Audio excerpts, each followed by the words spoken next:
Well, that's a possibility. Can everyone please mute themselves? Thank you very much. Yeah, sure.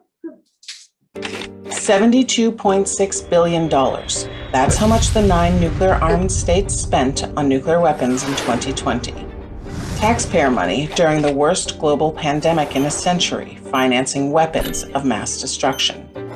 Although most countries support a global ban on nuclear weapons, these countries and companies spend billions to keep nuclear weapons in business. $72.6 billion for government agencies and private companies that build nuclear weapons. These companies fund major think tanks that write about nuclear weapons and hire lobbyists to make sure policymakers approve enormous nuclear weapon budgets the next year. This is the nuclear weapon funding cycle, a shadowy interplay between governments, private companies, think tanks, and lobbyists, all complicit in today's massive stockpiles of weapons of mass destruction. It's time to stop the cycle. It's time for the ban. 72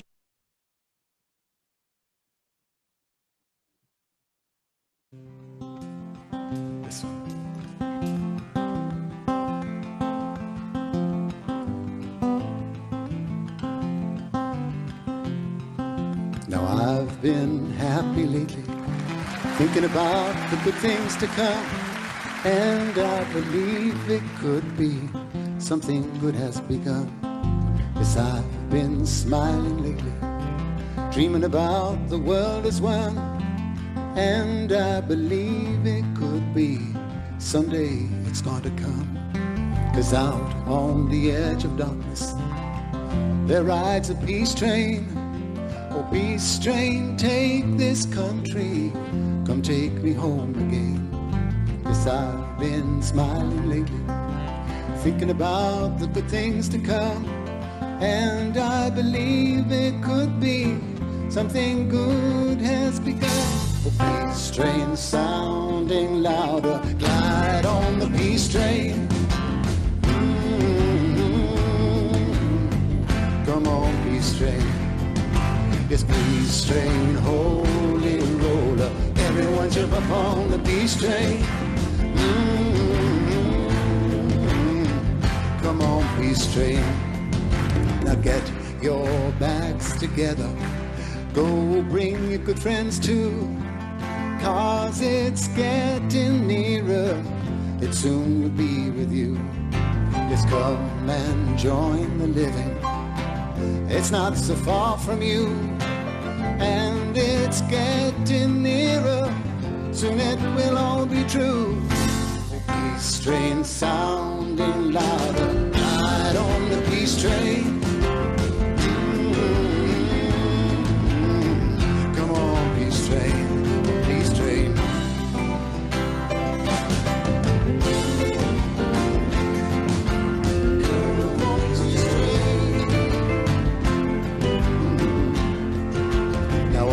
Been crying lately, thinking about the world as it is. Why must we go on hating? Why can't we live in bliss? 'Cause out on the edge of darkness there rides a peace train.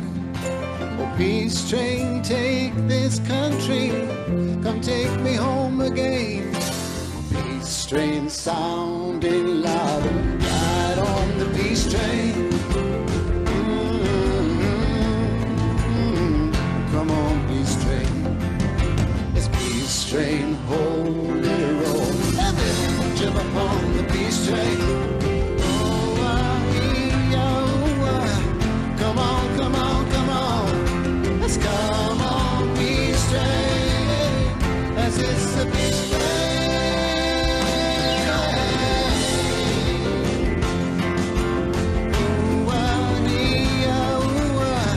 Come on, peace train, peace train.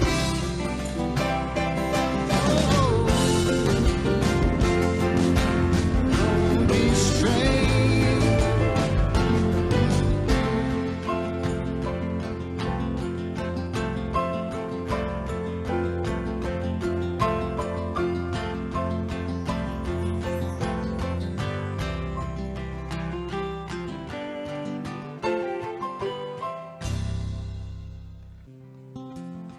This one.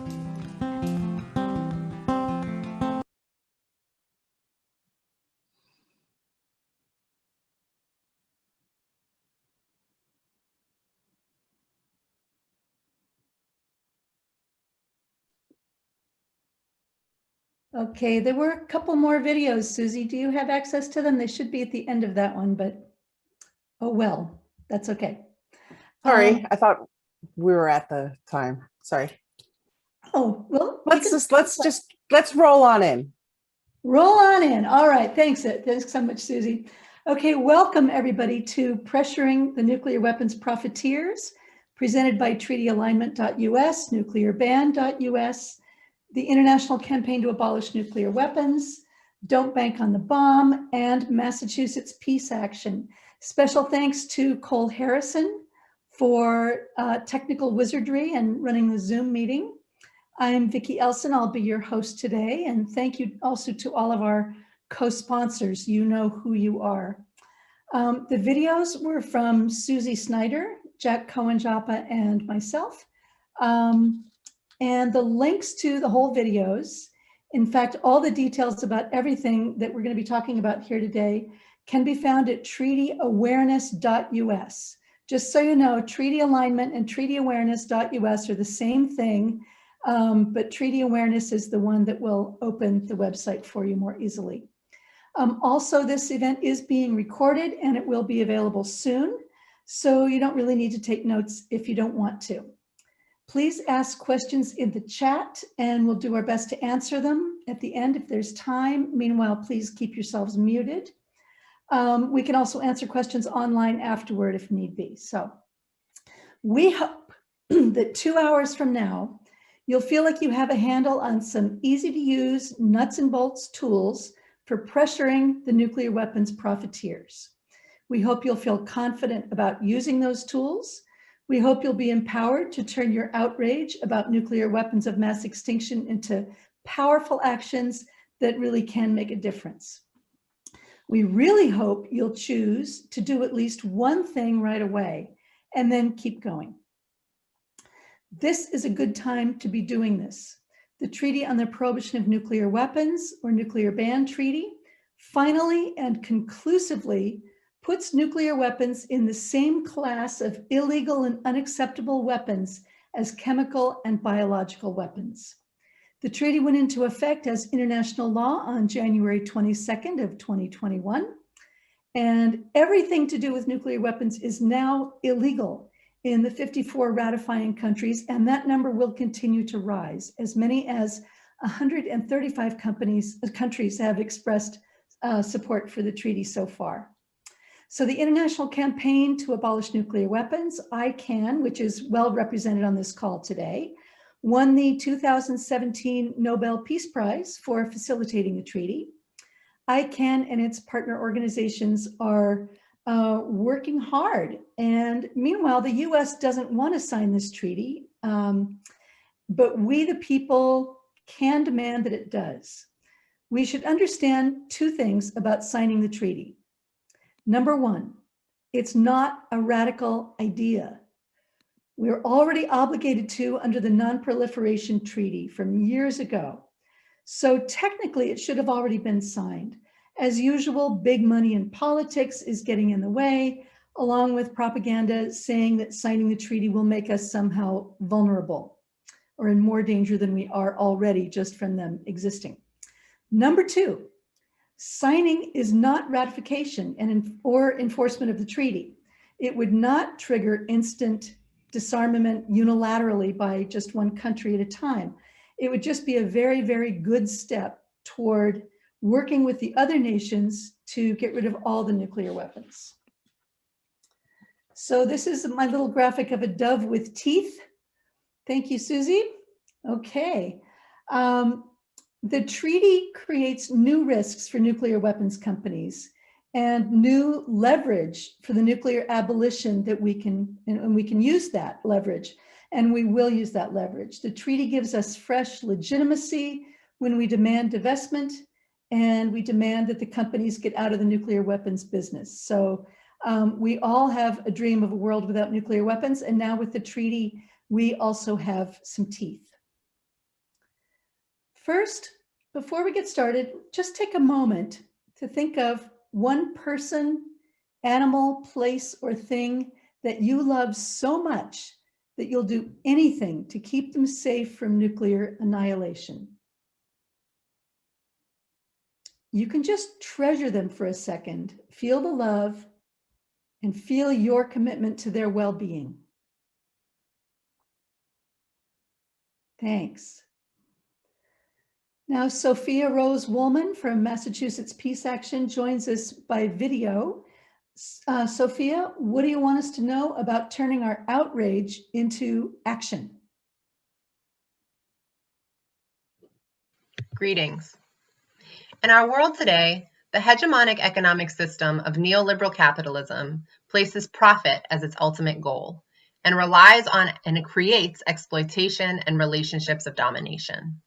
Its ever-present influence has created conditions of suffering and peril at every turn. For example, the massive investment in nuclear weapons. This massive investment is inseparable from the massive profit that's being made. For short, I'll call this problem the dominant system. Economic activism is of utmost importance to change the conditions of our world and our being together, in and on it. We can recall how economic activism has been part of fortifying and articulating various struggles and visions for peace, justice, and decolonization. To name just a few, the year-long Montgomery bus boycott that began in December 1955 involved tremendous local organizing and unified determination. The namesake of the boycott in County Mayo, Ireland in 1880, included a work strike and social isolation and shunning to protest unjust economic and living conditions. Today, Indigenous water protectors and land defenders are battling at every level, including attaching themselves to industrial equipment to stop violations of treaties and violations of this life-sustaining planet and confront corporate greed. The Boycott, Divestment, Sanctions movement for freedom, justice, and equality in Palestine asserts a powerful nonviolent response to ethnic cleansing and state terrorism in which diasporic communities and international allies can participate. A defining feature of our time is the glaring violence and irresponsibility of the dominant system and the most conventionally powerful actors in it. We can see the patterns in the forms of harm being perpetrated and the entities perpetrating these harms.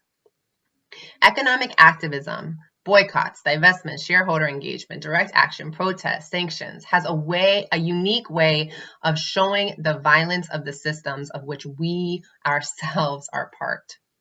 It illuminates the interconnectedness of so much that needs to be transformed and the interconnectedness of the alternatives that we're working for. We are witnessing and part of this moment in history in which countless struggles are standing up through economic activism to demand accountability and to create conditions for right relationships. And so we come together to protest the profiteers of nuclear weapons. And I hope that today and in the days ahead, we can practice economic activism to correct our relationships that are currently shaped by exploitation, inequality, and violence, and to connect in our relationships and struggles guided by and with visions of systems that create conditions of care, peace, well-being, and justice rather than undermine them. We must do whatever we can at this time from this place to open ways forward for greater transformation. The dominant system has a lot of momentum. We've grown up in it, lived in it, learned to get by in it, and many of us see a future in it. So it's no wonder that we may be feeling a sort of existential distress or creeping discomfort with the blatant contradictions between our values and the dominant system that we are part of. As we go forward, I want to emphasize and encourage the importance of integrity and holding a high and an evolving standard and vision of the world that embodies our most deeply held values and the well-being of all beings. At every point, the momentum of the dominant system will attempt to erase the vision and undermine the possibility of alternative ways of being. Let us meet challenges with a commitment to push our analysis and vision to move beyond the current system that relies on moral disengagement. Let us be encouraged that our vision and creativity and actions are supported and strengthened and guided and powerful when we are determined and living in integrity. Through our various partnerships, tactics, and strategies, let us envision and continue to refine our vision of the whole system's engagement and moral engagement and change that's required. We are all parts of a whole system, and so we must discern and strategize how to be with that in mind and action. With critical analysis and integrity of vision for the world we are creating, we can meet overwhelming problems. I encourage your vision and efforts and thank the organizers and presenters and participants for your time, energy, attention, action, commitment, and vision. Thank you. Greetings. Thank you, Sophia. To help end the age of nuclear terror, there are many tools we can explore. 3 effective global strategies can work together for the ultimate elimination of nuclear weapons. Political support for signing and ratifying the treaty in the US and in the other 8 nations that currently have nuclear weapons. Education to debunk the myths and shift the paradigms, why these expensive, accident-prone weapons of mass extinction don't really keep us safe at all. The third is pressuring the profiteers with both divestment and engaging with them directly, what we're calling compelling conversation with corporations, divestment and compelling conversation with these people. That's the focus of today's Zoom event. Dr. Timon Wallace is the author of Disarming the Nuclear Argument. He wrote his PhD on citizen actions that helped end the Cold War. Timon, what's the best strategy?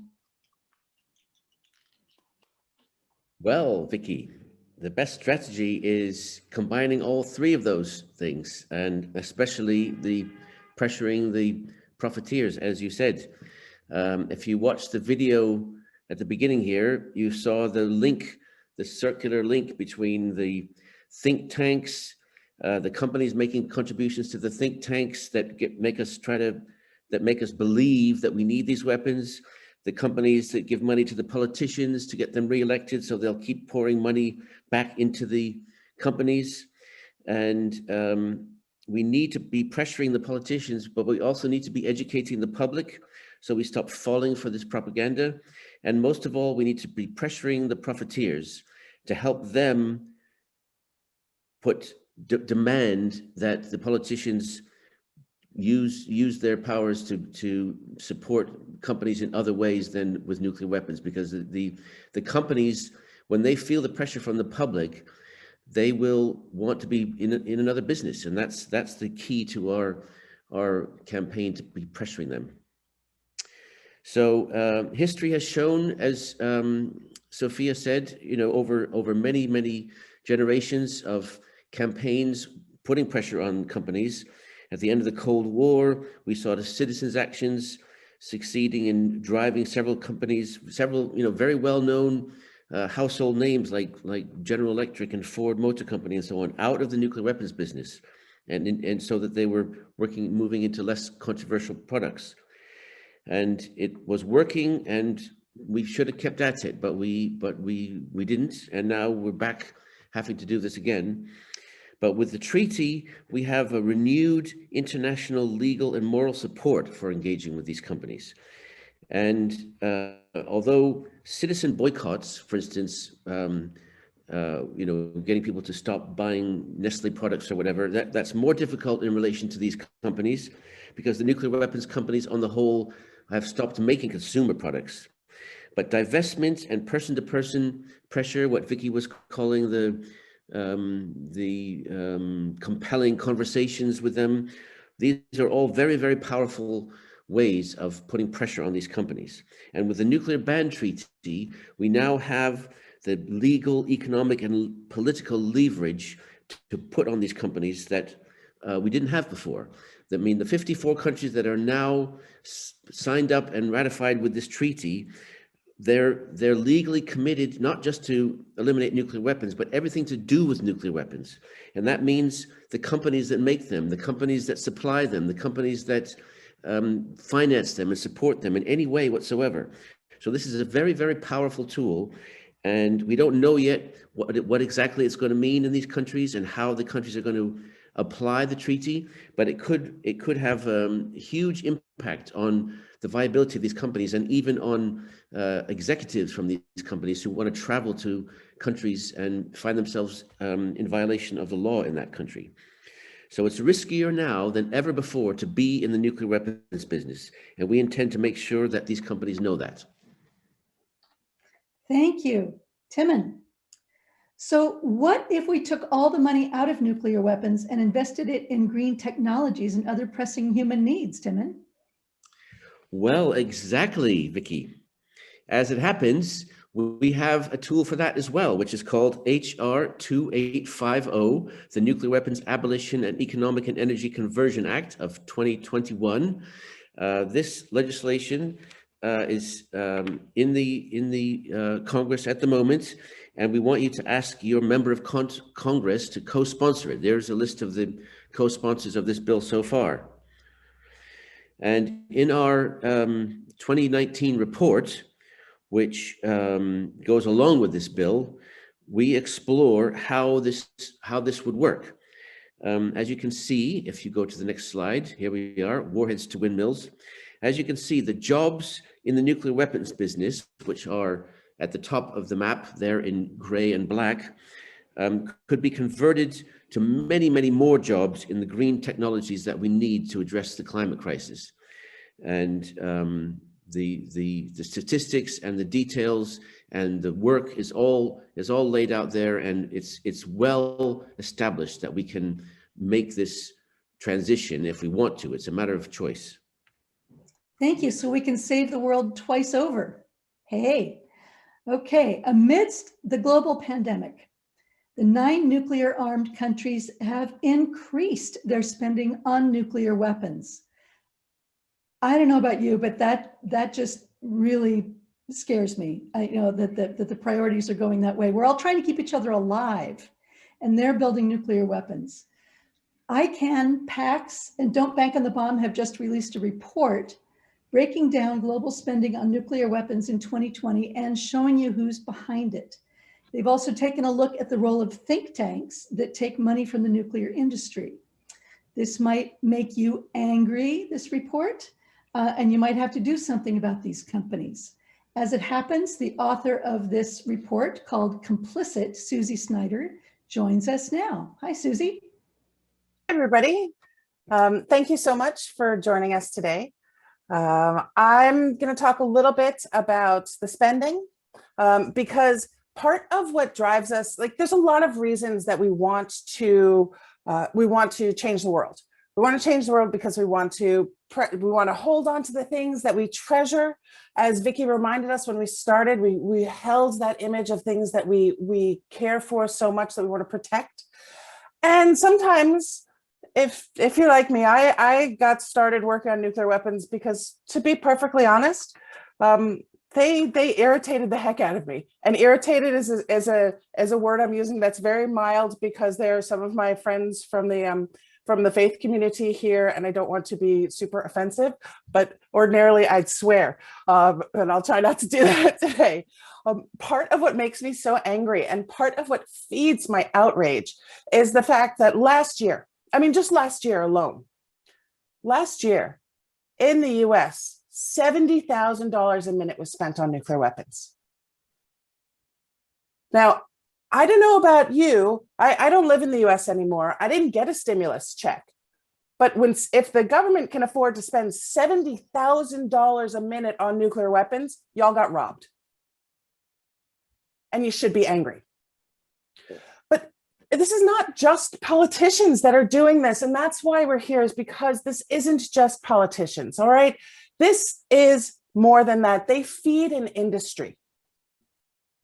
And so governments spent $72.6 billion, you heard me in the video, $72.6 billion on nuclear weapons last year. And that's our money, that's taxpayer money. But they didn't spend it on they didn't spend it on government departments. They spent a lot of it on private companies. Lockheed Martin, Northrop Grumman, L3 Harris Technologies, Raytheon Technologies. You know these names because you've been campaigning and working on them. You've been thinking about them. So these companies, they got almost 30 billion just in new contracts and contract modifications last year. This doesn't even count the hundreds of billions that they have in long-term contracts, because some of these companies are contracted to make nuclear weapons until 2070. It's a long time. So I'm irritated, but why? Why? Always asking why. Well, these companies made it very strategic. They make very strategic investments. And they invest in lobbyists who go and bang on the doors of our elected officials to say, hey, we need to increase defense spending. Hey, that CARES Act to deal with COVID relief, make sure I'm in there too. Hey, let's do this. And then not only that, but some politicians are really strong. They're like, no, you guys are full of it. Absolutely not. Oh, but wait, there's this think tank report that just landed on my desk. And this think tank is saying, oh, wait, they're saying that we really need these weapons. Oh, they're saying that we have to be part of a new arms race. Oh, crap. Well, the think tanks are supposed to be independent. I'm sure that this is, legit information. But what we found and what's in this report is that these think tanks also take a ton of cash from the nuclear industry. And that feeds into this cycle of complicity. And, I'm not saying that we all try to raise money. We all try to do work to be good activists, and people find things where they need them. But there is no such thing as a free lunch. Somebody somewhere pays for it. And unfortunately, we as taxpayers paid 70 grand a minute on nuclear weapons last year. So I hope you're peeved, to put it mildly. And I hope you're thinking, what can I do? Because we can do something. These are the companies that are involved. These companies, and I keep coming back to L3 Harris Technologies because I know that there's a lot of good action going on against L3 Harris, and I'm really excited about that. General Dynamic got a ton of contract money as well last year. But these are the companies. There are not so many companies that are actually involved in nuclear weapons. And we're taking them off the list. Used to be a company called ACOM was involved in producing nuclear weapons, but they're not anymore. You know why? It's because of us. It's because we bugged our banks and pension funds to blacklist ACOM, and they did.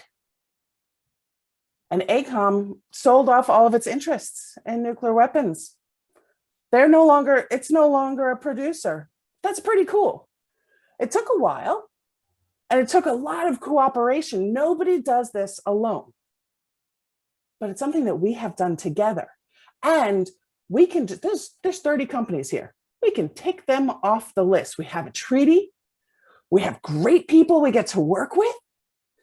We have passion. We have outrage. And we have perseverance. So there's lots of things that we can do. And I just hope that this has inspired some of your excitement to work on this issue a little bit more. Thank you, Susie. I have a question for you. Sure. People are always saying, well, there's lots of threats to our survival right now. People say all the energy is going into human rights and the climate movement. Nobody's talking about nuclear weapons. On the next slide, you'll see a little list of, yes, indeed. So what do you say when people ask you about that? Well, here's the thing. Nuclear weapons are really easy to deal with compared to all of these other things. Like, to be perfectly honest, nuclear weapons, we're talking about changing contracts with 30 companies. We're talking about just saying no. Taking what Nancy Reagan told me to do in the 80s and applying it to nuclear weapons. Just say no. And we can change this. the climate is going to take all of our energy and creativity. And the fact that we are still, please forgive me, we're still dealing with this shit. We're still protesting this shit is appalling when we have to focus our energy on protecting the climate. Because I live in the Netherlands now, and it's hot here. And it never used to be hot here. The water's rising. It's not going to be here in 75 years or 100 years if we don't do something now. The country I live in, I see it, I feel it every single day. And we have to take care of this problem so that we don't accidentally kill each other really, really fast, so that we can deal with the slow burn of the climate. And that's why what Timon has put together, this report, Warheads to Windmills. There's infrastructure packages out there now. There's opportunity. And this is the time. We are doing it. We can do it. We will do it. So that's what I say. Let's fix this problem. It's quick, so we can all mass our energy and stop climate change. Thank you. You had said to me yesterday, too, that nuclear weapons divestment is a crucial component of comprehensive climate policy. Yeah. I just like that. I wanted to repeat that again. Thank you. Thanks. So let's talk about compelling communication with corporations. Oh, here's Chelsea. Not yet. Okay, I can stay over here if you want. Hang on a second. Yep, she's coming soon. Okay, so Hey. So to preserve their profits and jobs and reputation, you know what? Let's just let Chelsea talk about this right now. Chelsea's been protesting at L3 Harris, and let's let her speak right now about what that's like, what she's doing, why she's doing it. And we have some good pictures of what's been going on there. And then I'll go back to the other stuff. Go ahead, Chelsea. All right, thanks, Vicki. How's it going, everyone? So glad to see so many faces here. My name is Chelsea Faria. I'm with the Resistance Center for Peace and Justice based in the Western Mass area. I'm the clerk there of the Peace and Demilitarization Committee, and I'm happy to report that we have gotten our nonprofit status back as an organization, so that's really good. So we have a demilitarized Western Mass Committee. We're currently focused really on the nuclear weapons involved Profiteer L3 Harris. They're based in Northampton, Mass, a city that's known for its so-called progressive values. And yet, look what we have here. Look what's going on. Very concerning, very appalling, as Susie has noted. So, you know, we have been able to connect them to a significant amount of issues around the world, you know, linking them to bloodshed and US imperialism all over, you know, with their high-tech weapons and surveillance and security apparatuses, including in Palestine as well. They did make these checkpoints that they use in Gaza as one example. In Northampton here, we're hoping to really put the pressure on local stakeholders of any kind that are connected with L3 Harris financially, organizations, nonprofits, schools and community colleges in the area that host job fairs and like have internships, maybe some of them with the company. So we're not okay with any of that. We also want to ensure that politicians in our area and everywhere don't accept campaign contributions from L3 Harris. And this really does feel like a David and Goliath battle. You know, it's difficult. They're the 1% here, but we're really committed because we believe this is a spiritual struggle. We believe that the amount of money that we're putting into protecting our national security is actually making us less safe. And L3 Harris did generate about $18.2 billion in revenue in 2020. Just very quickly, in terms of L3 Harris and nuclear weapons, I just want to note that they're part of a team connected with and developed by weapons contractor Northrop Grumman to build the new ground-based strategic deterrent. So these are going to be replacing the Minutemen III intercontinental ballistic missiles. So this is a project that's tons of money is being put into it. It's going to take many years for them to develop it and everything. And so it's definitely a concern. And I'll just leave it there. Thanks so much for these great pictures. It's from an action we did on January 22nd of 2021. And if you want to know more about the campaign, feel free to contact me. Thank you so much. Thanks very much. So as we've been saying, to preserve their profits and jobs and reputations and the existence of our species, The complicit companies have to wake up and shift their resources to more life-sustaining products, hopefully. And whenever we tell them to get out of the nuclear weapons business, we always encourage them to shift to green technologies and other pressing human needs. So how can we get their attention? That's what I'm calling compelling communication with corporations. So we have tools here for 3 avenues to reach them. Do you have a slide, Susie, with compelling communication? There it is. Okay, thank you. Okay, so going right to left, one is visiting them in person post-COVID. One, and perhaps in a dramatic fashion with costumes and signs and things. That picture there happens to be at L3 Harris, which Chelsea was just talking about. We can contact them directly by writing to them and getting their attention, calling them, going to meetings with them. And we can also reach them through the media. And in fact, most of what we do is geared toward getting media coverage. So we can help them by engaging with executives, employees, investors, funders. They must be alerted to their impending legal, reputational, and existential dangers. And as Susie said, that had an effect on AECOM. They're being deeply stigmatized by the majority of nations around the world. So this part of the webinar will suggest some user-friendly tools for contacting them from the outside with letters, calls, meetings, nonviolent demonstrations, creative actions.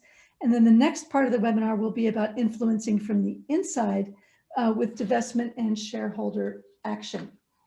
Whatever's going on, we're trying to trigger media attention, social media as well. So whatever you do, be sure to factor that in. Shame them in the media when they put our lives at risk, and thank them in the media if and when they get it right. We should always be directing their attention toward the treaty and its implications for their future. So Paul Dordal, you haven't been focusing so much on nuclear weapons companies themselves, but on one particular bank based in your city that finances some of the companies. What moved you, and what have you and your colleagues been up to? Well, thank you. It's been a 4-year journey that we've been on, and we continue on here in Pittsburgh. Our campaign is really known as PNC, Stop Banking the Bomb, because our focus is on this bank, the bank that is originally known as Pittsburgh National Corporation. We started this in the summer of 2017, right after our Pittsburgh March for Peace. We had about 20 organizations work for 6 months to put on a 2-hour march that was very difficult to even get a few hundred people to march for peace. We had a lot of internal struggles and a lot of conflicts. And we thought about all the effort that we made to get all these people in the same room and do a march. And looking at the outcome of that single march, we decided afterwards, that is myself and 2 or 3 others from Veterans for Peace of Pittsburgh, the Thomas Merton Center of Pittsburgh, and the Answer Coalition in Pittsburgh. Just the 3 of us sat down, had some time, and we had just been introduced to the Don't Bank on the Bomb report from Pax in Susie Snyder, and we saw PNC Bank on there. And we thought about what had already been done with PNC through the Earthquakers movement. We read the book on the Earthquakers and what they did to get mountaintop removal stopped in West Virginia. We read about the Westinghouse campaign by the Thomas Merton Center in the 1990s. And so we learned a lot about this. We found out that at the time, PNC was the 7th largest bank in the US.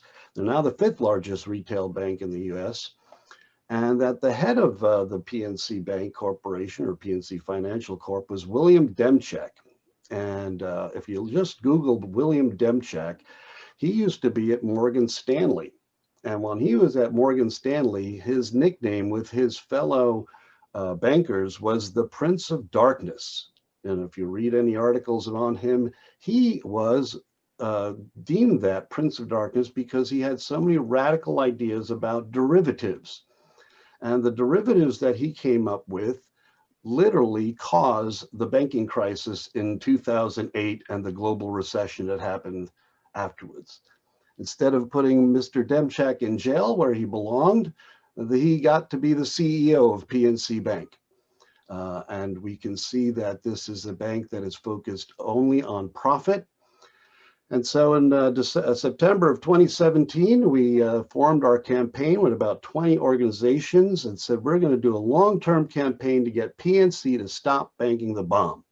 And we're going to do it until it happens, just like our Quaker friends did with mountaintop removal. We know this is a long-term struggle, and we are in it for the long term. We met with them in 2017 in their fancy new building in Pittsburgh, and they asked us to please not have a public campaign, that we could all work this out in the quiet of their offices on the 50th floor, 30th floor of their building. They gave us nothing. They promised us nothing. So that Friday, we had a protest in front of their building. And they called us up, said, well, we're not going to meet with you anymore. And it's like, well, we didn't think so. But our direct actions and our protests have been continuing on for 4 years now. In September of this year, we've had over 100 actions in front of PNC banks in Pittsburgh, Ohio, New York, DC, West Virginia, and we continue to do it every other week in downtown Pittsburgh at the PNC Tower and at various branches around the Pittsburgh area. PNC is now a national bank as they bought out a Spanish bank that owned banks in the West Coast. Our direct actions is a huge part of community building, and I wanted to bring that as part of what we're doing here, is building community as well, a community of support amongst the various groups. As you'll see, our signage is all based upon the campaign. We recognized something in that March for Peace was that we had all these political organizations, all these various groups come out with their own signs, and oh my goodness, one person didn't like one person's sign, he tried to tear it down, and so that's it. We're just going to have our own signs, and we're going to focus on the campaign. And if you want to be part of it, leave your signs at home. We've got plenty of signs. So that was important, to build community around a movement, not just a moment. We also have been involved in investor actions. We've been at all of the PNC annual meetings and have spoken at them and have been shut down, but we get our voices heard, and we've had media. And last year we enlisted Investor Advocates for Social Justice to help us with a shareholder action. And the vote was pretty encouraging to us. 8% of the shareholders voted in favor of our resolution.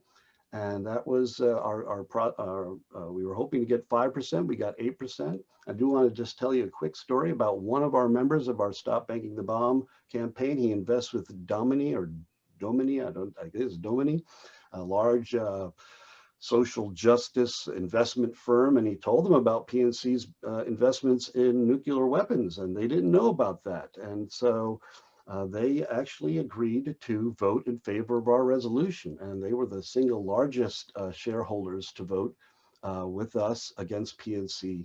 And so we have just signed a letter of understanding with IASJ for next year, and we look forward to a larger percentage of folks, shareholders voting with us. This is an exciting campaign. We're also just about ready to go ahead with some city and county resolutions. We're taking a cue from our friends in Portland to have a nuclear-free zone in Allegheny County. We've got some good friends on the Allegheny County Board, and we're going to try to get the city council to divest their pension. And so the big takeaway from me to all of us here is that a multifaceted, dynamic campaign that engages multiple groups in your cities, your towns, really helps to keep the energy alive. We've got banner drops happening from groups that are aligned with us, but don't necessarily meet with us. They're doing other nonviolent actions. We're going to be at so we do shareholder actions, petitions, and I'll put some links to our petitions, public education events, city council resolutions. So it is a comprehensive campaign that allows different people with different types of or interests in activism to find a place within the campaign. And I think that's very important. If we could have these kinds of groups in other cities, and even though PNC is national, there are much bigger bank investments in nuclear weapons manufacturers than PNC. So I hope we can multiply this around the country in many different cities.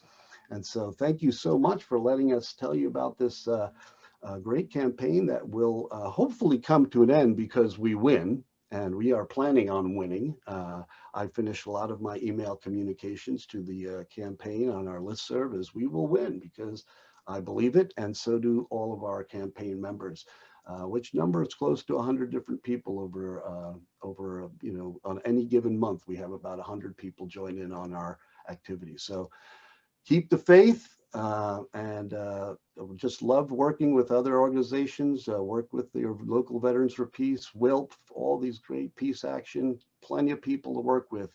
We can get this done, and we can follow the money and stop the flow of money to nuclear weapons. Thanks so much for having me. I appreciate it. Thank you so much, Reverend Paul Dordal. If you are all not inspired by that, you should be. I certainly am. I really appreciate the way that there is one target and you're coming at it from several different angles, from legislation to demonstrations to, just all these different things you're doing directed at PNC. So thank you very much. That was truly inspiring. So we are working on the treaty alignment website. We used to be treatyawareness.us. Now we're treatyalignment.us. The treatyawareness.us link seems to work better than the other, but it's the same organization. We just thought alignment was a more powerful term, so we're in the middle of changing it. The website is being built. It's coming along. Everything, again, from today will be available on that website fairly soon, if not already. And you will find on there media tools like a fact sheet about the treaty and about nuclear weapons. You'll find a sample press release. You'll find a sample op-ed. You'll find a sample letter to the editor. Thank you. Yeah, that's under media tools. And then under letters to corporations, you'll find a sample letter and also the contact information. Now, Susie did something really interesting in the complicit report. She didn't just list who the CEOs are. She put in how much money they make. She said, I'm going personal. And, nuclear weapons are very, very personal to each and every being on this planet. So I think that's important. So that's on there. And then under visiting corporations and military sites, we have all kinds of fun stuff. Dating pre-COVID and hopefully again post-COVID. So yes, we wear these fun outfits. You can get a white Tyvek suit at the hardware store or online, and we put these nifty emblems on the back of it, and you can print them out from the website. We like to post signs and letters and copies of the treaty. Next slide, please. Thank you. So you can see we put our prohibited sign, which again, all of this is downloadable from the website, copy of the treaty, and that yellow piece is an alert to companies explaining why their activities are now illegal now that we have the treaty. In the next slide, we are busy informing them of their new legal status. And in the next slide, you'll see we give them copies of the treaty. And this guy is saying, oh, I'm going to give it to my commanding officer. This was at a military site. We also might read them the treaty. That's in the next slide. If it's the police we're reading it to, or the guards, or the employees, or the higher ups, the lower downs, it's beautiful to read them the treaty. We also post signs around the property. And in this particular photograph, you'll see that God was on our side. You can see God shining down on us from up above there, as we posted a sign at the property, at the facility. Some people like to get arrested, and that is not something that I recommend or don't recommend. But if you do choose to do that, please do it in concert with people who know what they're doing, and make sure you get a lot of support and legal advice on that. Now, we are mostly focusing today on doing our actions at corporate sites. These pictures are from a military site. Military sites aren't going to impact the companies the same way as directly going to the companies will, but it can get you some really interesting press. And you'll see in the next slide some very interesting press. This is Sister Carol Gilbert and the late, great Sister Ardith Platty. They went to a nuclear weapons site, got arrested, returned later to the scene of their crime with because they did some dramatic actions there. They came back with the treaty and with the Nobel Peace Prize, much deserved. So you might find that interesting. Next, we're going to talk about divestment. So this is how to reach the nuclear weapons companies, the profiteers from within. Well, as shareholders and investors putting pressure on them. You may not affect their bottom line a huge amount, but it definitely sends a message. And Nick Cantrell of Green Future Wealth Management is a leader in ethical investing. Nick, tell us what that means and what we can do. Thanks, Vicki. So right now there is a great deal of debate as to what's the correct terminology to use, whether it's ethical or sustainable or socially responsible. I got a new, I took a big course last year, a new accreditation, got a bunch of letters after my name that was just focused on sustainable investing. And we spent about a third of the course just discussing all of the different acronyms and where they apply in which situation. So we're not going to belabor the point here, but we're really going to focus today on socially responsible or sustainable and responsible investment, which is actively divesting your investments from nuclear weapons manufacturers. Can also involve, fossil fuels or civilian military weapons, government military contractors. But in this particular instance, we're talking about nuclear weapons manufacturers divesting and investing based off of your specific ethical guidelines. And that is different from what's getting common today, which is ESG investing or ESG integration, which basically involves incorporating environmental, social, and governance practice analysis into your overall investment analysis. It does not specifically require divestment. So what's happened over the last half a dozen years as sustainable investing and ESG investing in particular is just exploding. When I started about 15 years ago as a financial advisor, about $1 out of every $20 was sustainable investing in some capacity. Right now, it's about $1 out of every $3 in the US, so dramatic growth. Most of it has gone into ESG investment, which does not require divestment. You can choose the best fossil fuel company or the best firearm manufacturer, as long as they have the best, human rights or labor. You could choose the best firearms manufacturer who has the best labor relations, and that could fit into an ESG portfolio. So we're going to take a look at how to use socially responsible investing or sustainable investing to guide your investment dollars away from nuclear weapons manufacturers. Thank you. So Nick, people want to know, when we talk about divestment, they want to know two things. They want to know, is it hard? Can I really do this? Is it complicated? And the other question is, how will it impact my investment returns? Yeah, good questions. And here you have, I've got a lot of this info on my website at greenfuturewealth.com. Anybody's welcome to check it out there. I've got sections on weapons divestment, fossil fuel divestment, but you can definitely do this. And you can do this without having to make a decision between making money on your investments or aligning your assets with your values. Right now, there's a large study, a review of the literature in 2015. There's been over 2,000 studies on ESG investing, and over 90% of them have shown that there's either no impact on performance or a slightly positive impact. So if we have academics on the call, if you can get 90% of the reviewed literature to point in any direction in any academic field, that's pretty conclusive. So there's no real financial case to be made that we have to invest in these nuclear weapons manufacturers in order to make money, in order for our pension systems to be solvent.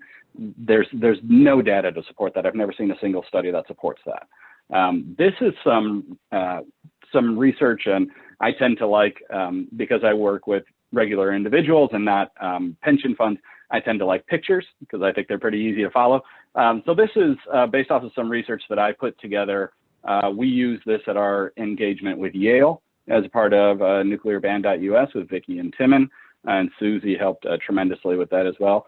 And I also use this and gave this research to Matthew Bolton at Pace University for part of the engagement with the New York City pension system.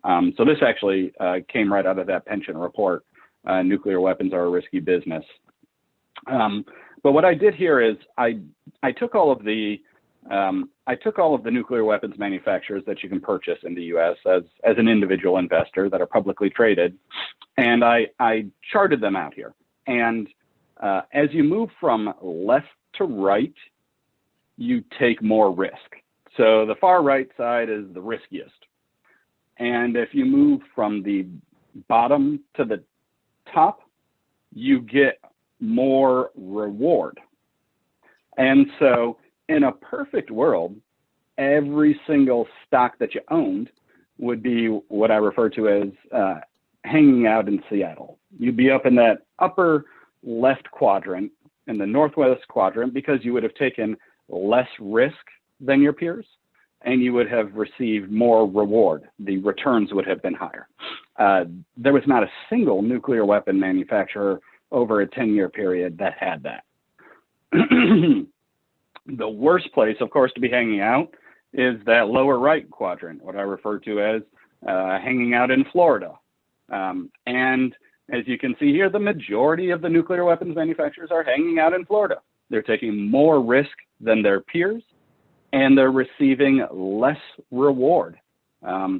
And I used an accurate peer group for this. I actually created a peer group that was just the S&P 500 industrial firms. 16 out of the 17 companies here are a part of the industrials. So it was an accurate, it was really an apples to apples. And when we look at it, nuclear weapons manufacturers not only underperform their peers, but they do so while taking more risk, which is the worst possible situation. You want the opposite. You want to be hanging out in Seattle, not in Florida. And not just because Seattle's a cooler place. Down here at the bottom is the actual numbers. And if you see standard deviation down there, that's how we measure how bumpy is the ride. So when we took a look at it, for the most part, the ride was bumpier with nuclear weapons manufacturers, for the most part, except for the 10-year. But the returns were quite a bit lower. In fact, when we look at over the 10 years, the returns of your average nuclear weapon manufacturer was 5% per year lower than just a regular industrial company as a part of the S&P 500. So I've never seen anybody with any financial data to dispute this. It's pretty clear cut, whether we're looking at short-term or long-term. The nuclear weapons manufacturers are a bad investment. So getting rid of them should only help improve your investment portfolio. Thank you. I think in the next slide, there's a little analysis of how to, yeah, thank you. What do you do? You want to talk about this, Sure. Nick? Sure. Yeah, I can talk about this. So starting off good. It is good to move your money from deadly products to at least neutral or ideally beneficial products. We can look to other divestment strategies. Fossil fuel divestment has taken on tremendously. There's about $14 trillion in assets right now that have committed worldwide to fossil fuel divestment. Most of that hasn't actually happened yet. It's more saying we're going to get there. But we can start by getting rid of the investments that we have that are that own nuclear weapons manufacturers. And I'll give you a little bit of information and guidance as to some tools you can use later on. And starting to invest in at least neutral, at least funds that don't include that, but ideally some beneficial products as well. The idea of warheads to windmills, transitioning to companies, to funds or companies that not only don't have any weapons of mass destruction, but maybe they're involved in green energy, or maybe they're involved in another global challenge as well. That's good.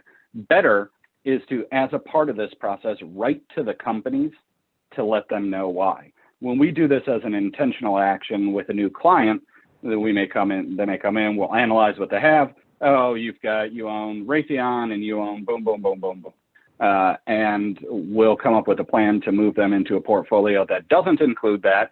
And we'll notify the companies, we owned you, we don't want to, you're manufacturing nuclear weapons. We've got a more formalized script as well. We reference the UN treaty. Nuclear weapons are unacceptable. And we're taking a specific investor action to move from an illegal, unacceptable nuclear weapons manufacturer to companies that are not involved in the manufacture of illegal weapons of mass destruction. And there are resources on the treaty, treatyawareness.us, treatyalignment.us. There are resources on that right now, and that's something that your current financial advisor could probably help you with as well. So that's a great part of the process. The other thing that we'll typically do and recommend as the best is help your friends, colleagues, institutions, churches, your alma mater to do the same. Explain the process that you went through. Hey, we moved from this investment to this investment. We sent these letters to the companies. It was easy because we got form letters from the website, so we didn't have to reinvent the wheel. You guys should take a look at doing it too, because we were just sitting here talking last week about how ridiculous it is that these things are still being made.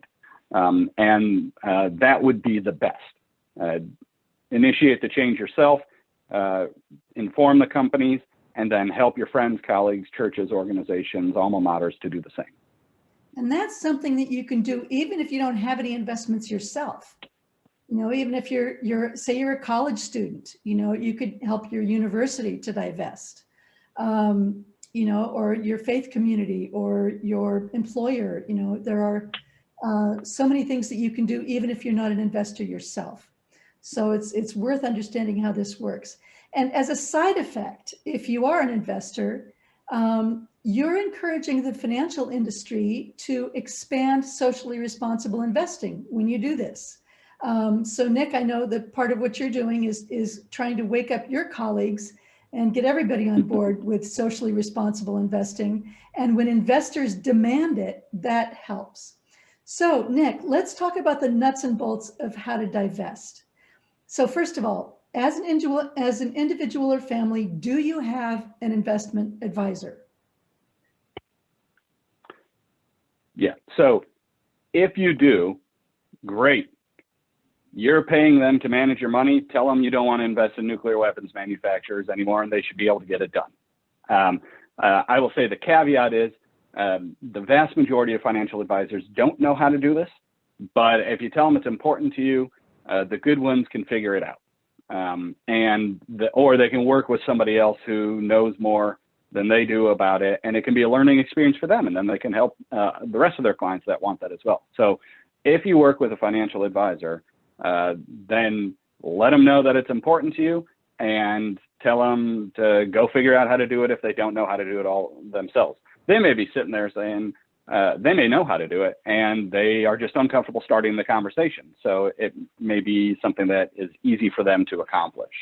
I will say in my experience, part of my work revolves around trying to educate other advisors. I give a lot of talks that are really well attended by other advisors, but there's a real lack of education, knowledge, and experience in the advisor community about how to get this done. But the first step is, if you work with someone, let them know you want this, and let them know that it's important to you, and they should be able to figure it out. If not, then there are two resources that you can turn to try to find another advisor who knows how to do this. You can go to ussif.org, ussif.org. They have a list there of advisors that do sustainable investing and that are members of the organization. Thank you, Susie, just sent it in the chat.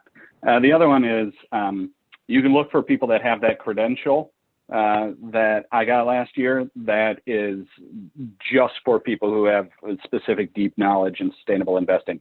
You can find it at cffpdesignations.com. It's from the College for Financial Planning.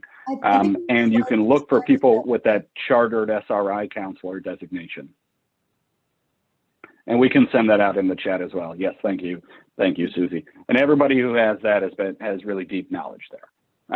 So if your current advisor won't do it or can't do it, then time to hunt for somebody new. I see somebody's putting Green America. Green America is a great organization. I'm a member of there as well. That's another great source as well. They've got probably 100 different advisors that can also help you navigate this. They're a great organization as well. If you don't work with a financial advisor and you're a do-it-yourselfer, that's great. There are a lot of people who are do-it-yourselfers, and there are tools now that anybody can do this work themselves if they're committed to doing it. So I did a screenshot here of weapon-free funds. So weaponfreefunds.org is a fantastic free resource for anybody. It's put together by the folks at As You Sow. And they've put together a ton of tools that are available. What I did here is I took one of the most popular investments in the country, which is the SPDR S&P 500 Trust, ticker symbol SPY, and it just tracks the S&P 500 index, and typed it in to figure out how is it from a nuclear weapons standpoint and military contractor standpoint. It gets a D. It has billions of dollars invested in nuclear weapons manufacturers and military contractors as well. So obviously, that's not great. We've identified that this isn't a good fit for your ethical values. I think there's another slide too that one of the things that's great about As You Sow is they've added a bunch of these. They do weapon-free funds, but they also have dedicated sites for specific thematic issues. And now they've got it so that they're sharing data between them. So even though weapon-free funds, this one's specifically focused on weapons, you get an idea of how they're doing on some other areas that might be important to you as well. So I didn't include a screenshot of this, but if you went right below this on the website, they've got an area where you can look for some comparable funds that might be a better fit, because they've got sort of a short list of funds that are more socially responsible and are divested, and you can do an apples to apples now, because they've got a comparison feature where you can put your fund next to somebody else's. That's a neat functionality that came online recently. So it's a little bit of work, if you're doing it yourself, but you're managing your own investment. So part of that is doing some analysis work, taking a look at what you currently own, taking a look at how's it doing, not only from a financial standpoint, but from an ethical standpoint here, and identifying a fit for you, what might be a better ethical fit for you. And in this case, weapon-free funds, if you're not a securities licensed individual who has all sorts of software that you pay through the nose for, weapon-free funds is the best free tool out there for you to get this. We also find USSIF has good tools available. Susie's website, Don't Bank on the Bomb, has fantastic tools available for looking at who are the individual companies. But if we want to look at mutual funds and ETFs, which is where the vast majority of people invest their money, weapon-free funds for the do-it-yourself investor is by far the best place for you to turn. Great. And what if you want to go beyond divesting from the destructive products? What about impact investing? Yeah, so impact investing is typically on the continuum of sustainable investments. It's really focused the most on it's in the zone of investment options that are focused on improvement, and it is one of the options that is willing to take a lower financial return in order to have a greater impact. So impact investments are available to individual investors, but they're typically only available for high net worth investors because they're typically private investments. Although sometimes we do find that mutual funds or ETFs do have a small portion of the funds that are dedicated to impact or community investment features. So they're probably most appropriate for high net worth investors or institutions, places of worship, pension funds. But if impact is important to you, then that's a good thing to express to your financial advisor as well, because they can target including mutual funds that include impact investments as a part of the general pool.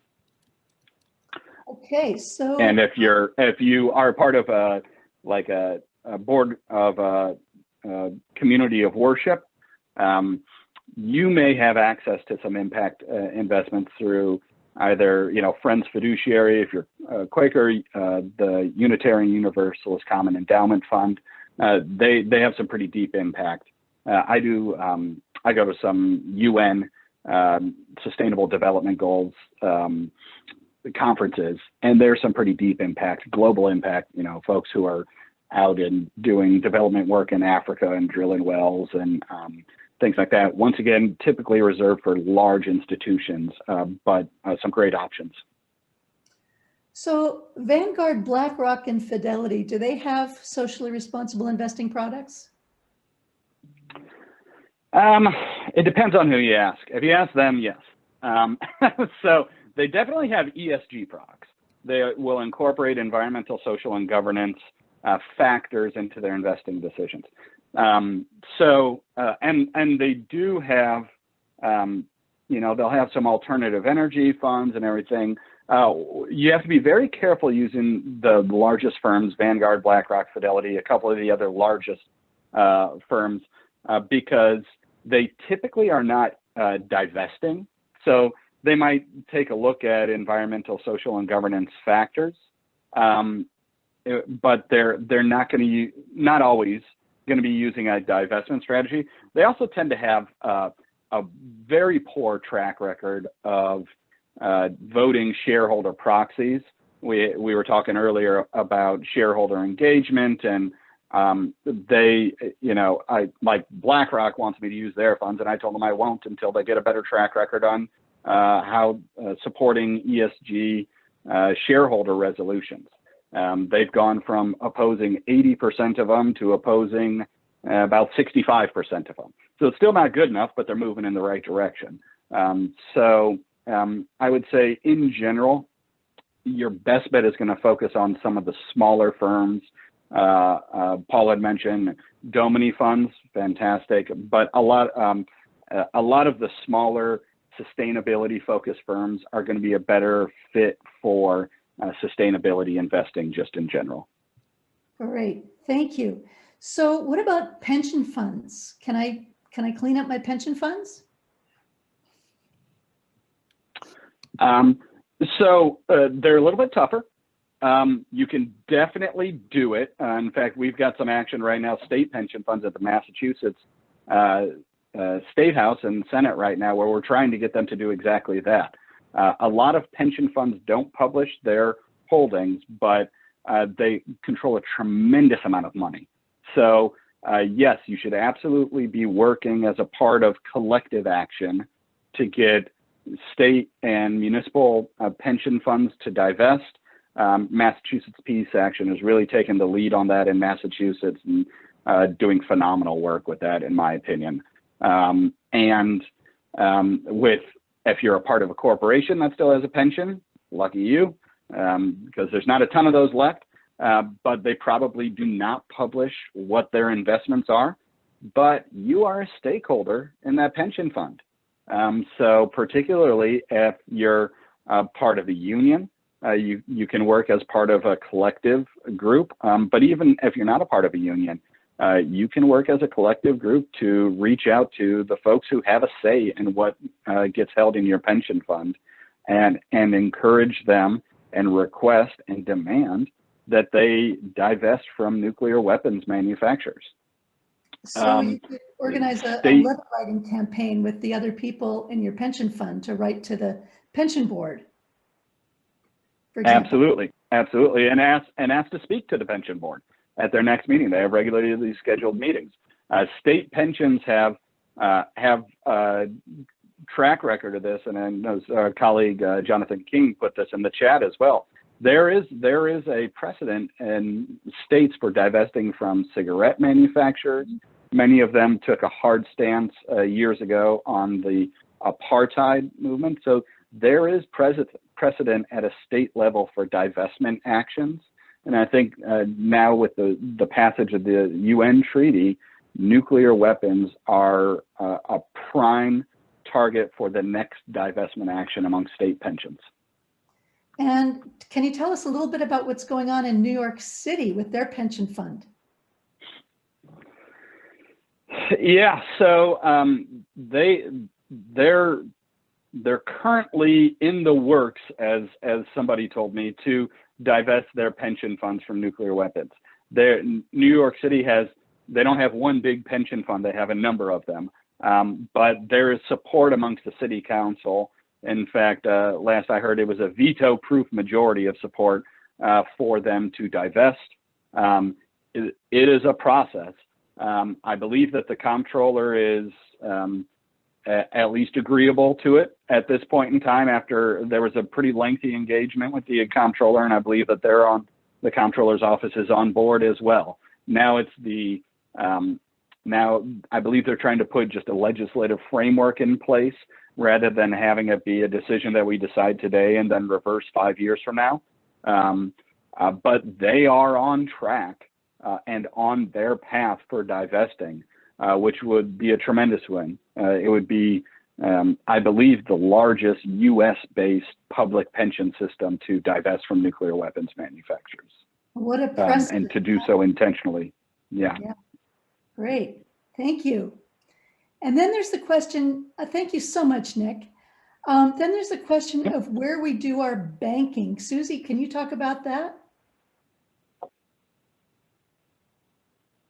Sure. Sure.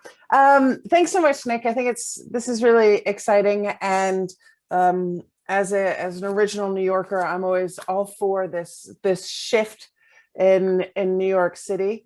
And I think that with the recent elections, some things might change. It is a veto-proof majority right now. It just needs to be, somebody needs to call the vote. And that's been tricky to get in the last year, but nothing is impossible. So quick little look at just, if you want to know about your personal banking, are you banking with a bank that takes your money and turns around and invests it in the companies that are involved in the production of nuclear weapons? This is what Reverend Dordal was talking about earlier with PNC Bank. It's a bank that invests in companies involved in the production of nuclear arms. I've put together a handy little flow chart for you. You just take a look. We have on our website a list of all of the banks that are connected to these types of investments. We do an annual update of this, and it's a snapshot. So it says who has shares, who has bonds, who is providing loans, and just you can take a look. I'll drop the link in the chat in just a second. And if they are involved, give them a call. Call customer service. People really don't underestimate how powerful it is to pick up the phone and make a call, to go into your local branch and ask. In the before time when I used to travel, I would go into local bank branches all over the place and just ask the teller, do you guys have a policy on investing in nuclear weapon producers? And they would look at me like I was completely crazy, and that's totally fine. No problem whatsoever. They never knew. they always agree to find out. And then you get their card and you follow up. It's a great thing to do if you want to practice your, you practice being out in public again after a year of not. But you can check in on our website. You check, is my bank in the Hall of Shame? And if not, if they are in the Hall of Shame, call them, ask them to change the policy, put something on their Facebook, put something on, tag them on Twitter, say, what's the deal with this? Use social media as a pressure tool. It works. It works. There's a Swedish bank, quite a big national bank, that a few people were just like, what do you mean they're connected to nuclear weapon producers? That's not Swedish. That's wholly inappropriate. And so they just started like really, okay, I say this, look, they started being very active and persistent, not annoying, active and persistent on Facebook, on the bank's Facebook page. Finally, the communications department was like, this makes us look really, really, really bad. We better do something. And they sent their corporate social responsibility officer to go and deal with these ladies. So how did they deal with them? By putting in place a policy that means that that bank will never again invest in companies associated with the production of nuclear weapons. So we can do it. It takes time. It takes persistence. It takes, and sometimes it takes a lot. As Reverend O'Dowd said, 100 protests at PNC Bank, but we're getting there. Now they're like, wait a minute, they're looking, they're taking action. If your bank is not connected to the production of nuclear weapons, celebrate them. This is so important. We have to celebrate the good wins, celebrate the good ones. Banks like Amalgamated Bank in New York or in the southeastern US, they have a really clear policy saying no investment in nuclear weapon producers. Celebrate them, honor them. Tell your friends, hey, these guys are okay. I can't tell you where to bank because I'm not a financial advisor. But think about where you are banking. And ask them if they have a policy. If they don't have a policy, you can also follow up and say, you guys are great, no investments, but let's make sure that stays this way. Because as soon as that policy goes into place, not only are you scoring a win for this divestment activity, but you're also putting in a clear marker. Nuclear weapons are illegitimate. They are unacceptable. And we're never going to let our money touch them. And that's something that's, that we can do. So I'll drop the links in the chat. And yeah, I think it's something to just check out because it can be really fun. I love hassling my bank. I find it really, it's sort of invigorating because a lot of times they're just like, oh, Susie, again. And it's the best. I'm just like, hi guys. It's Willebrand. Hi Willebrand, it's me again. Just calling, when are you going to sell off that loan? I know it's not expired yet, but come on. And it's just something we can do and tell each other about it because it's fun to do this and it's no fun to do anything by yourself. So tell other people, get them to join you. That is the key, Susie. It's got to be fun and it's got to be effective. And we're going to talk more about that in a minute. So just to finish up here, there are other ways to affect the company's behavior from the inside besides divestment, and there are different kinds of shareholder action. I know of 3. I tried one of them, which is just buying a share of stock and going to their annual meeting and asking a question. I did that at Honeywell pre-pandemic, and it was really scary and really fun. And I felt like I was on the right side of history. And I made a little film about it called Raising Hell at Honeywell that you can see on the website. And then during the pandemic, I thought, oh, great, they're all virtual. I can go to all these meetings without having to fly to all these different states and ask questions. So I tried that. I bought a bunch of shares in a bunch of different companies. Of course, I'm going to sell it again as soon as this is over. So I didn't really, hopefully I won't lose money. I'm kind of borrowed it from myself. So I bought a bunch of shares and went to a bunch of meetings or tried to. They were not all easy to get into, and they weren't, there was no visual on any of them. They were all voice only and very dry and very short, and it was not easy to ask questions. You had to ask your question in writing. So the experience I had was that You know, of the three where I actually succeeded in asking a question and getting it answered, I got responses like, this isn't applicable to our company. This isn't the work we're in today. That, by the way, was L3 Harris. Another one said, as long as the government keeps needing this, we're going to keep doing it. And another one just simply said, there are no questions related to the meeting. So it was not a terribly satisfying exercise.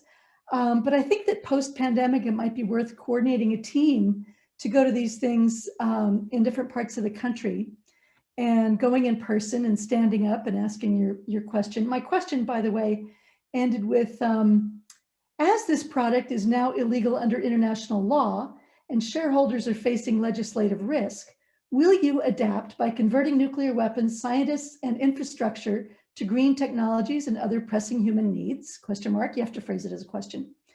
One thing though that happened that was really exciting for me is that I stumbled upon the second kind of shareholder action. I was at the Lockheed Martin meeting and I heard Sister Nora Nash speak. She's from the Corporate Social Responsibility Office of the Sisters of St. Francis of Philadelphia, and she was presenting an actual shareholder resolution to be voted on. So Nick, I'd love for you to tell us about shareholder resolutions, and Susie, can you tell us after that about voting in board members who are on your side? Nick, resolutions, please. Sure. So here's the deal with resolutions. You have to own at least $2,000 worth of stock in order to propose a shareholder resolution. You have to have owned it for at least a year. And then essentially it can gather votes for, it can be voted upon at the annual meeting there. The majority of shareholder resolutions that are actually able to get companies to change their behavior are actually withdrawn prior to the shareholder meeting, because it may be, hey, we've got, like, I'm a member of US CIF, and every single day I get probably a half a dozen different organizations. Some of them could be Domini or mutual fund managers or pension funds saying, hey, we're putting together a shareholder action to ask this company to do X, Y, Z. The goal is not always to carry that forward to the meeting and get it voted upon at the meeting. The goal is oftentimes to put together the resolution, get a bunch of signatures from people like me and other folks saying, hey, we manage a whole lot of money and we're all going to vote for this at the shareholder meeting. Let's talk about this and engage and come up with a plan together and try to get them to change their, essentially agree to your demands, and then you withdraw the resolution. That happens frequently. If you can't get that to happen, then a good step is you can propose the shareholder resolution and then reach out to all sorts of different organizations, money managers, faith groups, and try to get them to agree to support your resolution at the shareholder meeting and essentially vote for that. And that's, it sounds like Paul did that at a PNC and 8% on a first proposal like that. I agree with you. I think that is quite strong. And we had a really strong proposal at ExxonMobil that really worked well. So I'll step back. I will say, this is one of the reasons that I like to work with the sustainability focused mutual fund and ETF companies, because they are all over this. They have full-time people dedicated exactly to this. It's one of the reasons I shy away from the BlackRocks, Vanguards, and Fidelities and those sorts of firms in choosing tools, because they have an abysmal track record of supporting sustainability-focused shareholder resolutions at meetings, and that really matters. It shapes behavior in a significant way. Thank you, Susie. About voting in board members. Yeah, so I don't know if y'all caught this. There was a massive week for climate justice activists who work with the financial sector and trying to shift financial sector action. And one of them, here for me locally, the Dutch government found that Shell had to pay out, and Shell has to do massive carbon reductions in the next couple of years. That was a multi-year, long-term lawsuit. Amazing effort, using strategic litigation, and ExxonMobil. At their annual board meeting, one of the jobs at a shareholder meeting is to vote in the board. Like, you approve the board of directors, you approve their salary. You say, yes, this is they're compensated correctly or not. And you say, yes, these people can continue with their jobs. What happened with ExxonMobil is that they said no.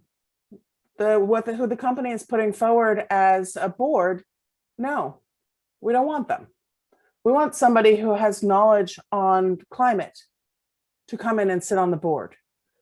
We want somebody who has knowledge on transition and just transition to come in to the board, to guide the company away from the heinous acts against our environment, which they've been known to do over the last decades.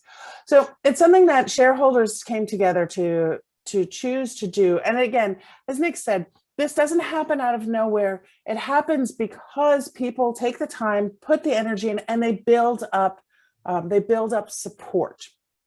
And I think, we talked about the PNC resolution. There was the Lockheed Martin resolution that talks about the Treaty on the Prohibition of Nuclear Weapons this year. That got over 30% support, right?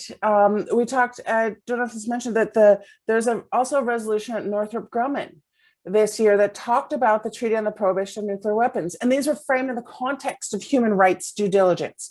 So the companies have to look what, shareholders are saying, you need to report back on the human rights impact of your efforts.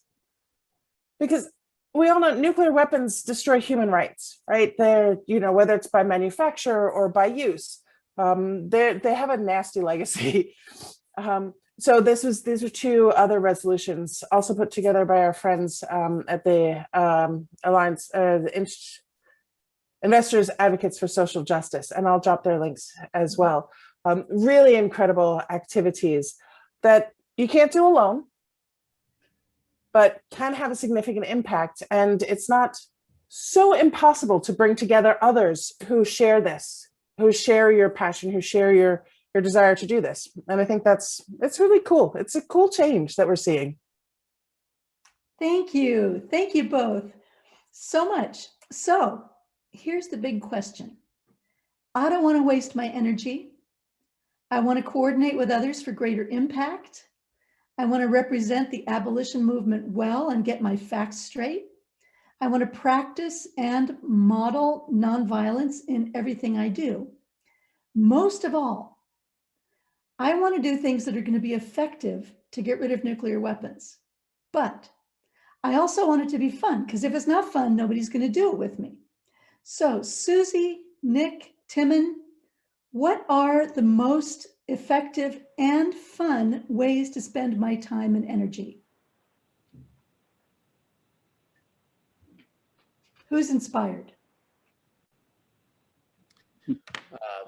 I can jump in because I've been having lots of fun with this, as have all of you. And one of the things,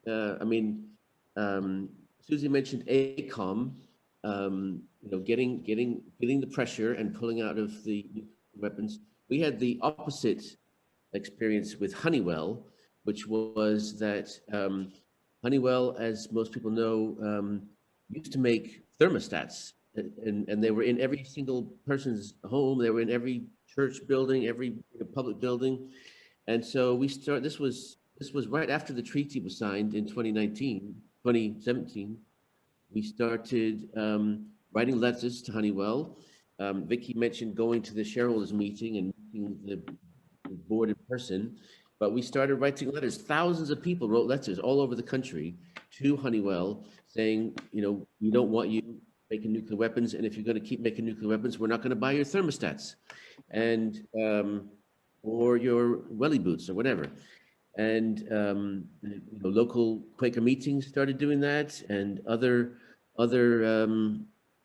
church groups, and we can't claim credit for this really, but the fact is Honeywell, instead of selling their nuclear weapons division, they sold their thermostats division. So they didn't want this kind of pressure, and they did the opposite of what we wanted. But still, it kind of shows the impact that we're having. And in fact, the Northampton Quaker meeting, we wrote to the CEO of Honeywell, along with lots of other people.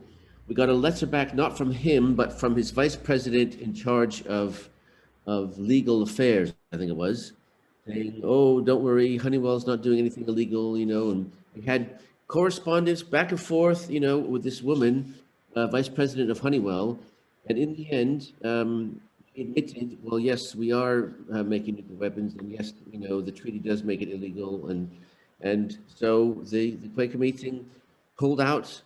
Wrote to Honeywell and said, we're not going to do business with you in the future.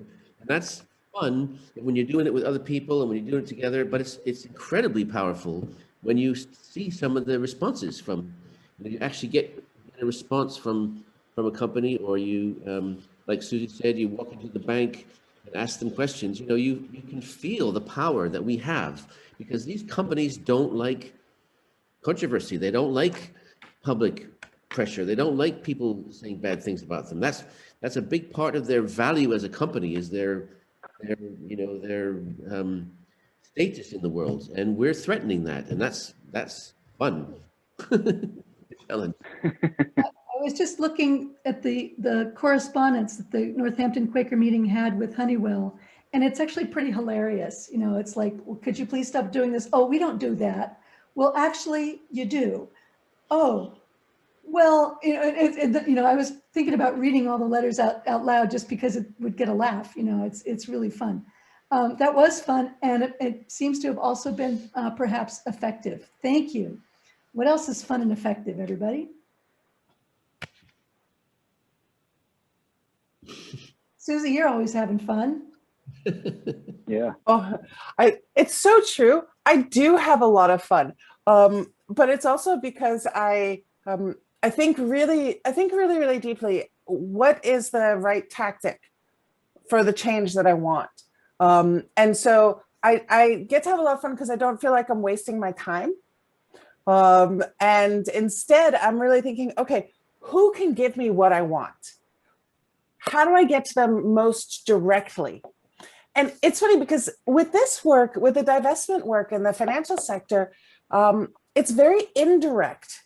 It feels very indirect. But in the last 2 weeks, I have spoken to 4 financial institutions, all of whom said, yes, we are going to include a reference to the Treaty on the Prohibition of Nuclear Weapons in our revised responsible investment strategy.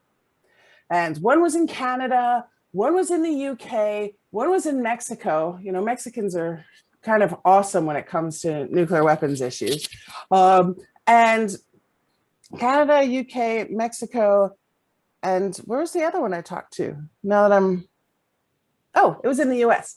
So that was really exciting, because what they're doing is they're showing very clearly this treaty matters. They are feeling the push from all that we've been pulling. So I have a lot of fun, but I always ask that question, who can give me what I want? I want to show that this treaty matters. I want to show that nuclear weapons are completely illegitimate. They're the worst thing ever made. They have harmed people in the manufacture. They will harm people every time they are used. They have decimated our entire ecosystem because of the testing, thousands of tests that just spread fallout all over the US and all over the world. Like, they're nasty, and I want to get rid of them. But who can give me the change that I want? And I really think deeply about that. The other thing is I'm always asking, who is impacted if this fails? If the way I'm looking at this doesn't work? And am I taking a strategy that reduces harm even if it doesn't work? Because I want to make sure that we're doing stuff that's always going to be helpful, so that it's a win if we have a really clear win, and it's not a very bad loss if we lose. And who's impacted when we succeed? Because that's also really important. And I think that, like somebody said to me not too long ago, the future has a memory. What's it going to remember about you? And I thought, well, gee, hopefully it'll remember that I was trying to be really nice to people all the time, because that's really important, and that I helped get rid of nuclear bombs. So those are some things that I have to say.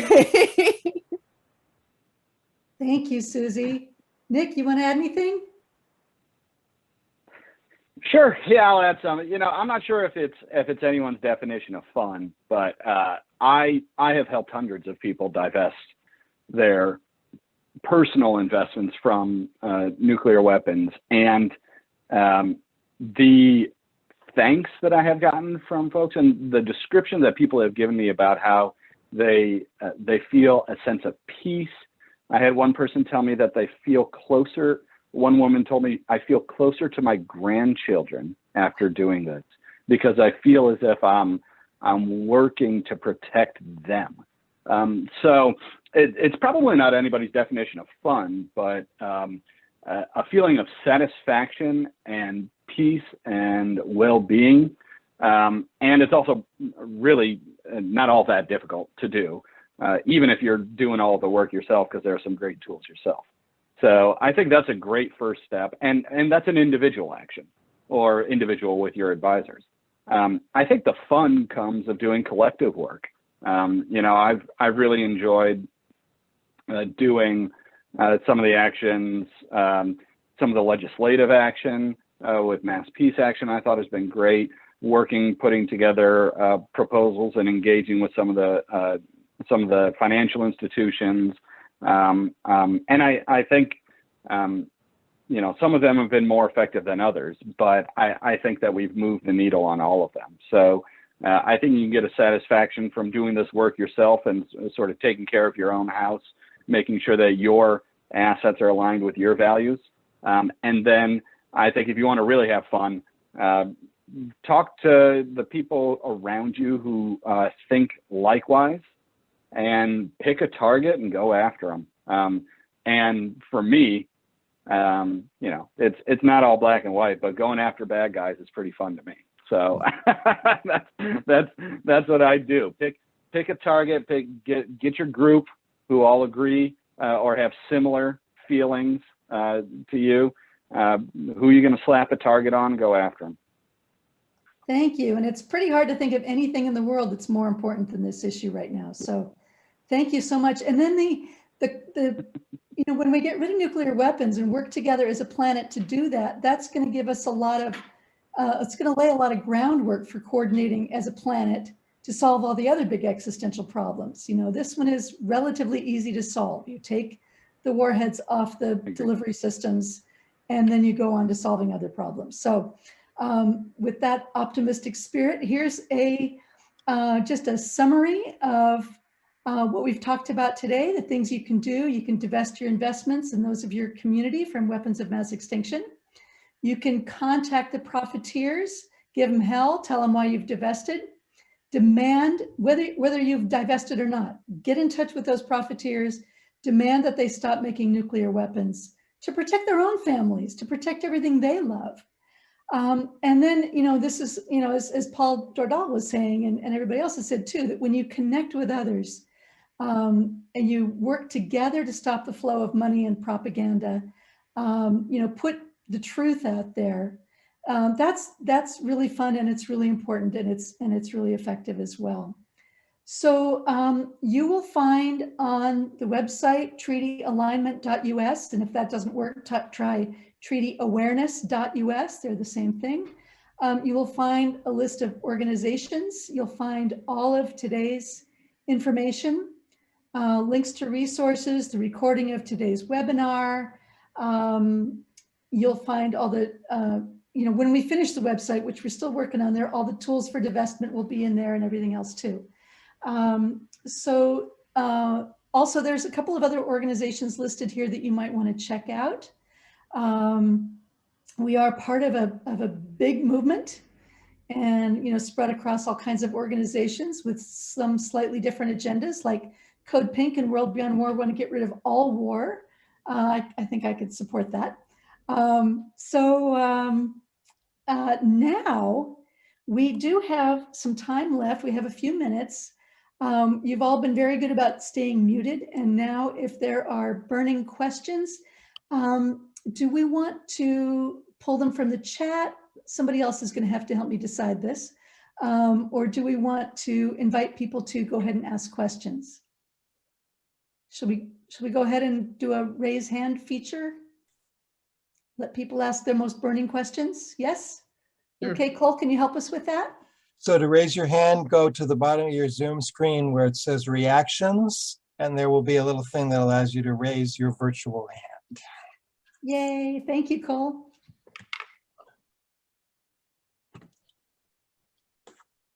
Gene Stevens is first. Okay, thank you. So Jean. Good morning, thank you. I hope you can hear me. Yes, thank you. I put in the chat about apartheid, and I was wondering if there was any way, since the US government is supporting so much of the nuke arms dealers of the world, and of course the expenditure is so like 10 times beyond most countries, if the world can do something like they did to South Africa. Thank you. And thank you for everyone's presentations. It's been fantastic. Thanks, Jean. Anybody want to answer that?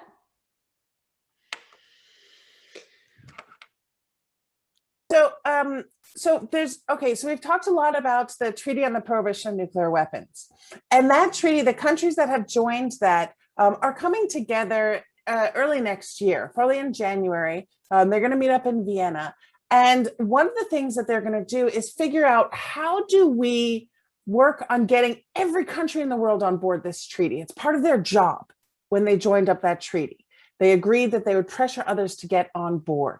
So this is a really interesting issue. I think there's a lot of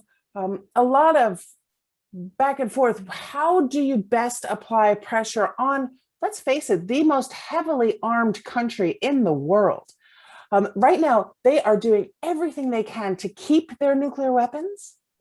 And so we have to be creative, and governments are being very creative in finding ways to push back and say, no, this is unacceptable. I think this idea of sanctions is something that, I'm sure some countries are going to be bringing up, and we'll have to see. It is a way to isolate. What we've seen, isolation matters on the world stage. So thanks so much for bringing that. And let's keep watching, see what happens. Dale, you have a question. I'm already next. I didn't think I'd be the next. I thought I'd rest in silence for a moment or two. I actually have a small point to make, because I think it's really important that the nuclear industry and nuclear arms be linked. And it is not an accident that suddenly the world has become fascinated with small modular reactors that require plutonium in unrestricted amounts. So this maybe is a question, like, how can we make that link? Because I think it's an important link to make. It stops the explosive fuel from happening. Timon, do you want to take a crack at that one?